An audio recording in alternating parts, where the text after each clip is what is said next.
El ahogado más hermoso del mundo, de Gabriel García Márquez. Los primeros niños que vieron el promontorio oscuro y sigiloso que se acercaba por el mar, se hicieron la ilusión de que era un barco enemigo. Después, vieron que no llevaba banderas ni arboladura, y pensaron que fuera una ballena.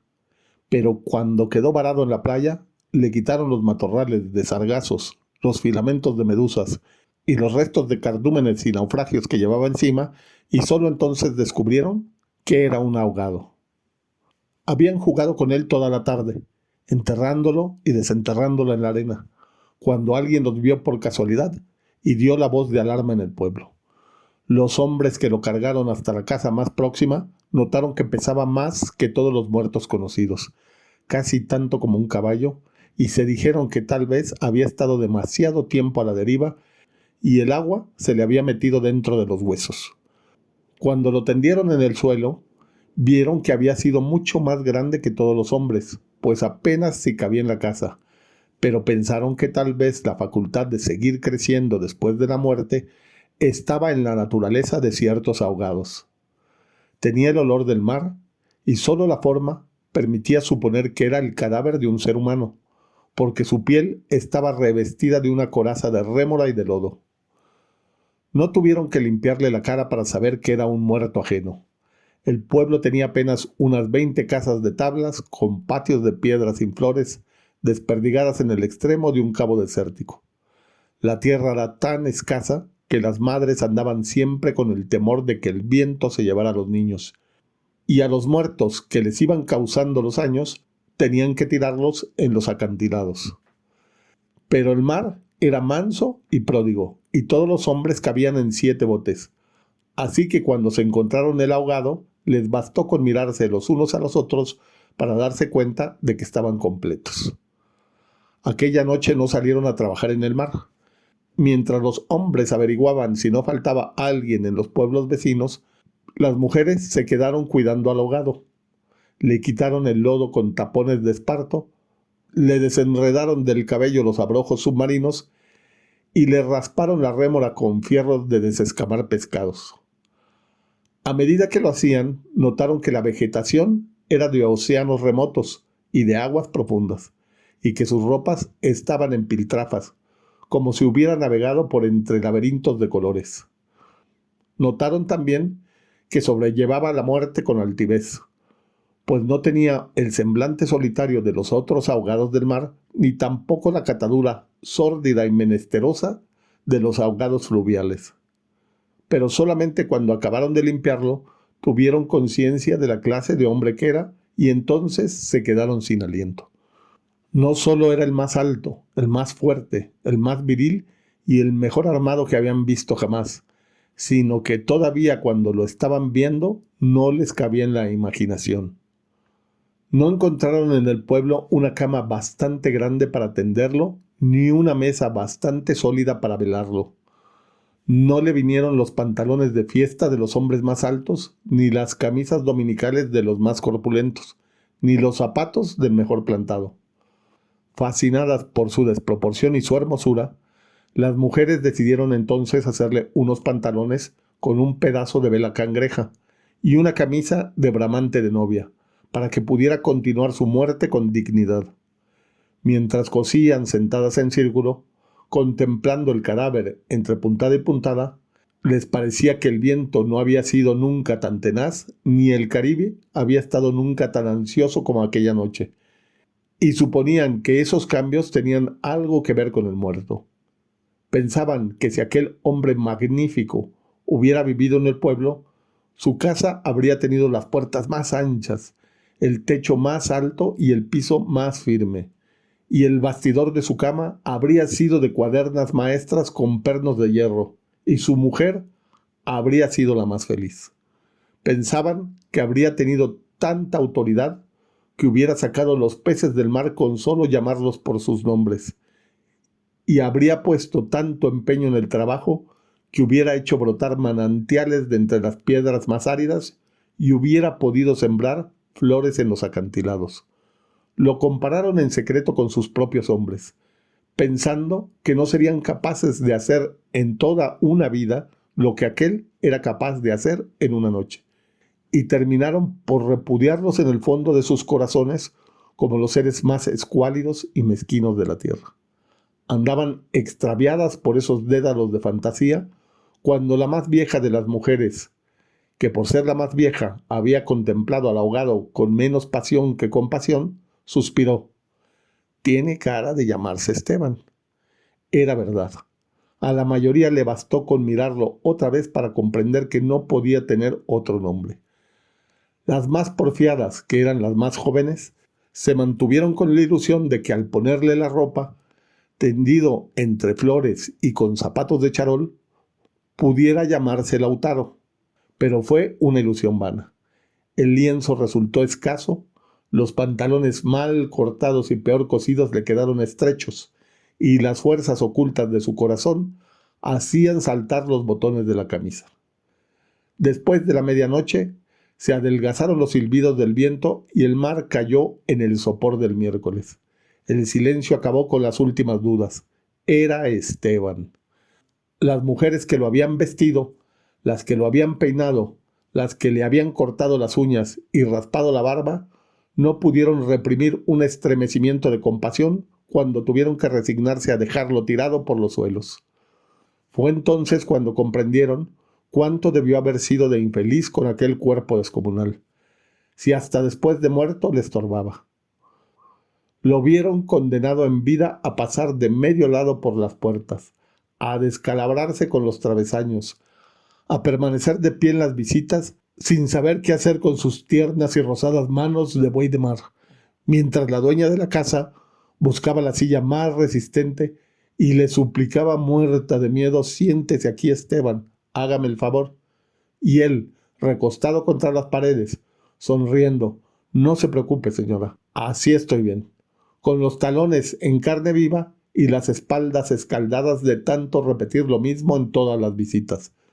No se preocupe, señora, así estoy bien, solo para no pasar vergüenza de desbaratar la silla, y acaso sin haber sabido nunca que quienes le decían: no te vayas, Esteban, espérate siquiera hasta que hierva el café, eran los mismos que después susurraban: ya se fue el bobo grande, qué bueno, ya se fue el tonto hermoso. Eso pensaban las mujeres frente al cadáver un poco antes del amanecer.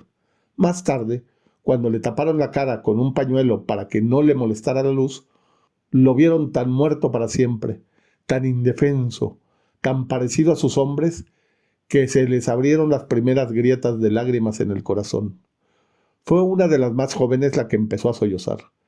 Las otras, asentándose entre sí, pasaron de los suspiros a los lamentos, y mientras más sollozaban, más deseos sentían de llorar, porque el ahogado se les iba volviendo cada vez más Esteban, hasta que lo lloraron tanto que fue el hombre más desvalido de la tierra, el más manso y el más servicial, el pobre Esteban. Así que cuando los hombres volvieron con la noticia de que el ahogado no era tampoco de los pueblos vecinos, ellas sintieron un vacío de júbilo entre las lágrimas. Bendito sea Dios, suspiraron, es nuestro. Los hombres creyeron que aquellos aspavientos no eran más que frivolidades de mujer. Cansados de las tortuosas averiguaciones de la noche, lo único que querían era quitarse de una vez el estorbo del intruso antes de que prendiera el sol bravo de aquel día árido y sin viento. Improvisaron unas angarillas con restos de trinquetes y botavaras y las amarraron con carlingas de altura para que resistieran el peso del cuerpo hasta los acantilados. Quisieron encadenarle a los tobillos un ancla de buque mercante para que fondeara sin tropiezos en los mares más profundos, donde los peces son ciegos y los buzos se mueren de nostalgia, de manera que las malas corrientes no fueran a devolverlo a la orilla, como había sucedido con otros cuerpos. Pero mientras más se apresuraban, más cosas se les ocurrían a las mujeres para perder el tiempo. Andaban como gallinas asustadas picoteando amuletos de mar en los arcones, unas estorbando aquí, porque querían ponerle al ahogado los escapularios del buen viento, otras estorbando allá para abrocharse una pulsera de orientación, y al cabo de tanto: quítate de ahí, mujer, ponte donde no estorbes, mira que casi me haces caer sobre el difunto. A los hombres se les subieron al hígado las suspicacias y empezaron a rezongar que con qué objeto tanta ferretería de altar mayor para un forastero. Si por muchos estoperoles y calderetas que llevara encima, se lo iban a masticar los tiburones. Pero ellas seguían tripotando sus reliquias de pacotilla, llevando y trayendo, tropezando, mientras se les iba en suspiros lo que no se les iba en lágrimas. Así que los hombres terminaron por despotricar de que cuando acá semejante alboroto por un muerto al garete, un ahogado de nadie, un fiambre de mierda. Una de las mujeres, mortificada por tanta insolencia, le quitó entonces al cadáver el pañuelo de la cara, y también los hombres se quedaron sin aliento. Era Esteban. No hubo que repetirlo para que lo reconocieran. Si les hubieran dicho Sir Walter Raleigh, quizás hasta ellos se habrían impresionado con su acento de gringo, con su guacamayo en el hombro, con su arcabuz de matar caníbales. Pero Esteban solamente podía ser uno en el mundo. Y allí estaba tirado como un sábalo, sin botines, con unos pantalones de 7 mecinos y esas uñas rocallosas que solo podían cortarse a cuchillo. Bastó con que le quitaran el pañuelo de la cara para darse cuenta de que estaba avergonzado, de que no tenía la culpa de ser tan grande, ni tan pesado, ni tan hermoso. Y si hubiera sabido que aquello iba a suceder, habría buscado un lugar más discreto para ahogarse, en serio. Me hubiera amarrado yo mismo una áncora de galón en el cuello y hubiera trastabillado como quien no quiere la cosa en los acantilados, para no andar ahora estorbando con este muerto de miércoles, como ustedes dicen, para no molestar a nadie con esta porquería de fiambre que no tiene nada que ver conmigo. Había tanta verdad en su modo de estar que hasta los hombres más suspicaces, los que sentían amargas las minuciosas noches del mar, temiendo que sus mujeres se cansaran de soñar con ellos para soñar con los ahogados, hasta esos y otros más duros se estremecieron en los tuétanos con la sinceridad de Esteban. Fue así como le hicieron los funerales más espléndidos que podían concebirse para un ahogado expósito. Algunas mujeres que habían ido a buscar flores en los pueblos vecinos regresaron con otras que no creían lo que les contaban, y éstas se fueron por más flores cuando vieron al muerto, y llevaron más y más, hasta que hubo tantas flores y tanta gente que apenas si se podía caminar. A la última hora les dolió devolverlo huérfano a las aguas, y le eligieron un padre y una madre entre los mejores, y otros se le hicieron hermanos, tíos, primos, así que a través de él todos los habitantes del pueblo terminaron por ser parientes entre sí. Algunos marineros que oyeron el llanto a distancia perdieron la certeza del rumbo, y se supo de uno que se hizo amarrar al palo mayor recordando antiguas fábulas de sirenas. Mientras se disputaban el privilegio de llevarlo en hombros por la pendiente escarpada de los acantilados, hombres y mujeres tuvieron conciencia por primera vez de la desolación de sus calles, la aridez de sus patios, la estrechez de sus sueños, frente al esplendor y la hermosura de su ahogado. Lo soltaron sin ancla para que volviera si quería y cuando quisiera, y todos retuvieron el aliento durante la fracción de siglos que demoró la caída del cuerpo hasta el abismo. No tuvieron necesidad de mirarse los unos a los otros para darse cuenta de que ya no estaban completos ni volverían a estarlo jamás. Pero también sabían que todo sería diferente desde entonces, que sus casas iban a tener las puertas más anchas, los techos más altos, los pisos más firmes, para que el recuerdo de Esteban pudiera andar por todas partes sin tropezar con los travesaños, y que nadie se atreviera a susurrar en el futuro: ya murió el bobo grande, qué lástima, ya murió el tonto hermoso, porque ellos iban a pintar las fachadas de colores alegres para eternizar la memoria de Esteban, y se iban a romper el espinazo, excavando manantiales en las piedras y sembrando flores en los acantilados, para que los amaneceres de los años venturos, los pasajeros de los grandes barcos despertaran sofocados por un olor de jardines en alta mar, y el capitán tuviera que bajar de su alcázar con su uniforme de gala, con su astrolabio, su estrella polar y su ristra de medallas de guerra, y señalando el promontorio de rosas en el horizonte del Caribe, dijera en 14 idiomas: miren allá, donde el viento es ahora tan manso que se queda a dormir debajo de las camas, allá, donde el sol brilla tanto que no saben hacia dónde girar los girasoles. Sí, allá es el pueblo de Esteban. Gabriel García Márquez nació el 6 de marzo de 1927 en Aracataca, Magdalena, Colombia, y murió el 17 de abril de 2014 en la Ciudad de México. Es considerado el máximo exponente del realismo mágico, con un estilo que combina lo cotidiano con lo fantástico de manera natural y poética. Su obra refleja una profunda conexión con la cultura caribeña y latinoamericana, impregnada de mitos, tradiciones y crítica social.